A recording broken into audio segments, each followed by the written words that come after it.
Биз бүгүн акыйкатчыны эмес, акыйкатчы институтун кошо шайлап атабыз. Ириде акыйкатчы ким болуш керек? Акыйкатчы болом деген адам, ал акыйкат болуш керек. Анан ал акыйкат институтун башкарыш керек. Буга чейин кандай болуп келген? Буга чейин акыйкатчылар акылсыз болгон эмес, алар алсыз болгон.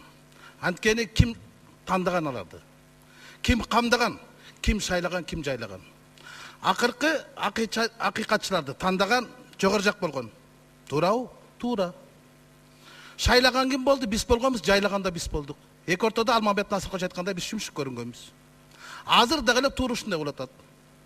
Акыйкат болбосо, акыйкатчы, анан кийин кантип ошол акыйкатчы институтун башкара алат? Мындай эле да маселе. Эгер мамлекетке Мамытов керек болсо, анда бардыгыбыз шайлашыбыз керек. Жок, мамлекетке акыйкатчы институт керек болсо, анда Токомболовичти жайлашыбыз керек да, Эрита Карасартовну шайлашыбыз керек. Болду. Ушул эле маселе. Эгерде эми карап көргүлө, өмүр бою адамдын укугун уурдагандар, анан адамдын кордогондор, анан адамдын укугун коргойм деп атат да. Эл аралык уюмдарга кантип айтабыз? Кантип иштешет? Айтып атпайбы биз, эгер талапкер талап койсок Иритайым таарынат деп, таарынбайт. Кол чабып сүйүнөт, рахмат дейт. Эркекти кылдыңар дейт, кыздын кыр чачылуу төр бошоттуңар дейт. Ошого духу жетпей атпайбы? Анан кантип эртең бийликке духу жетет ушулардын? Мен ишенбейм. Талапкерлердин бирисине дагы.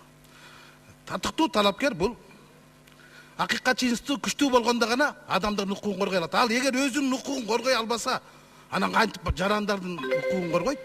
Коргой албайт да. Ошон үчүн туура шайлоого чакырам. Шайлоо акыйкат болуш керек. Шайтан оюндарга аралашпаш керек. Рахмат. Мен эч кимдин жооп беришин каалабайм.